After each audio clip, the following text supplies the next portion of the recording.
आपसे मैं सबसे पहला सवाल यही पूछूंगी कि ये देश कानून से चलेगा, संविधान से चलेगा या फिर बहुसंख्यकों की इच्छा के हिसाब से चलेगा?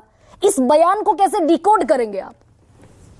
निश्चित रूप से जो आप कह रहे हैं, देश तो संविधान से ही चलेगा। हम सब लोग जब भी शपथ लेते हैं संविधान की शपथ लेते हैं। Law constitution and the laws made in the under they have to rule the country, उसी से चलेगा।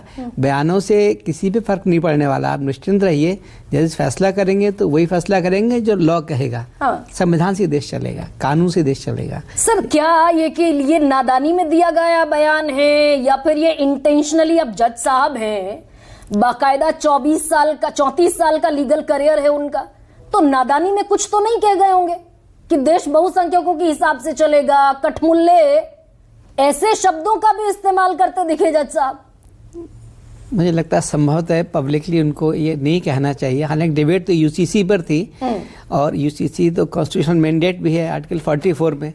तो डिबेट में जाना सही था। डिबेट में लीगल चर्चा हो रही है कि तमाम सारी खराब प्रथाएं हैं जो मतलब हरा है, ट्रिपल तलाक हैं, सब। तो इस डिबेट में जाने में कोई बुरी बात नहीं थी, लेकिन संभवतः कुछ शब्द ऐसे उनसे निकल गए जो कि प्रिंसिपल्स ऑफ री स्टेट में जो जस्टिस अंसारी ने बनाया था उसके खिलाफ है। मान लीजिए पब्लिकली संभवतः हम लोग ये सिखाया जाता है पब्लिकली कोई ऐसी बात नहीं कहनी है जो कि जिससे कि ये लगे कि हम उतने निष्पक्ष नहीं हैं। मान लीजिए सर, क्या ये एक प्रयोग भी है जो अरुण जेटली 2012 में कह रहे थे, बीजेपी के वरिष्ठ नेता, कि पोस्ट रिटायरमेंट जॉब हंटिंग?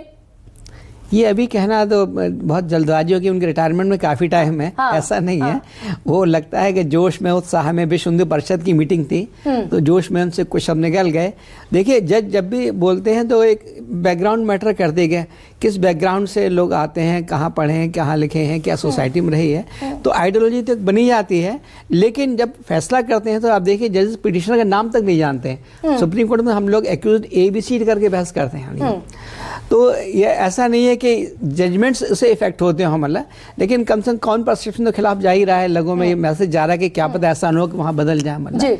और एक दो एब्रेशन से मतलब पूरी संस्थाओं को हम लोग नहीं कर सकते, डिस्पैच कर सकते। पूरी संस्था को डिस्पैच नहीं कर सकते हैं।